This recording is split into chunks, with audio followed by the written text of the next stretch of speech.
these three boys were in the face of death, but they said that they were not going to bow. They in the face of death, but they still keep their cool.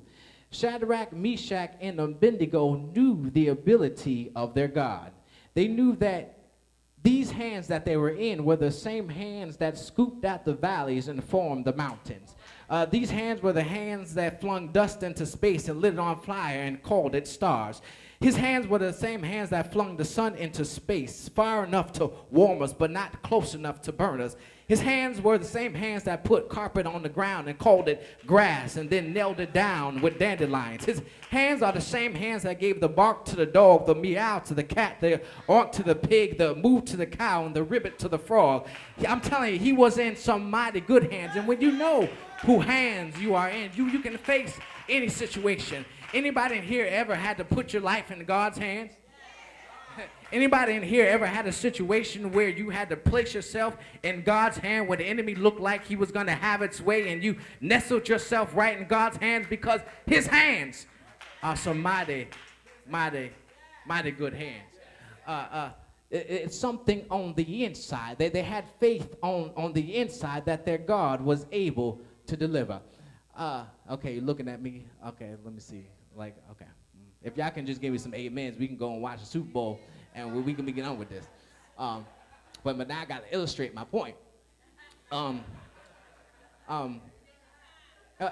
Frazier, you ever had this thing, this toy called Bozo the Clown? Never had Bozo the Clown? Well, I used to have this thing. Anybody know about Bozo the Clown? Bobo the Clown? It was this big plastic clown that probably stood about my height, and it's something like, you know, the Weebles wobble, but they don't fall down. It was something like that. But me and my cousin, we used to, we didn't like Bozo. We didn't like Bozo the Clown. So we used to beat up on Bozo. I mean, we used to tear Bozo up. My cousin would drop kick him, and I would come and elbow Bozo. And my cousin will put Bozo in the headlock, and then I will come and elbow Bozo again. And we just kept doing it. And Bozo used to make me so mad because he had this big old smile plastered on his face.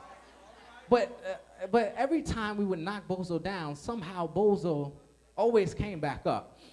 And so later on in life, I kind of questioned that. Why would Bozo, every time we beat up on him, every time we, kicked and punched him, he would always find a way to come back up.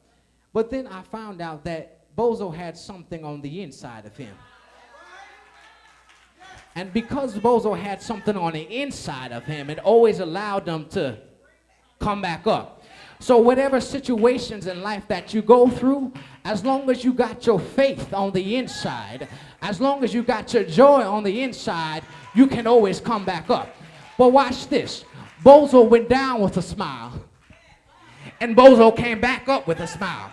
And so that's my belief, that Bozo knew he had something on the inside. So he said, you can beat on me and kick me all you want, because guess what? I'm coming back up. You can knock me down, but guess what? I'm coming back up. You can criticize me, but guess what? I'm coming back up. Is there anybody here that is in a Bozo type situation? That time after time the enemy is just kicking you, time after time the enemy is just knocking you down, but always you find a way to keep bouncing back up. And guess what? You do it with a smile on your face. So people cannot understand why you still smiling when you're going through what you're going through. But baby, it's just something on the inside of me that's working on the outside of me. And I just can't help it, because every time you kick me, I'm coming back up.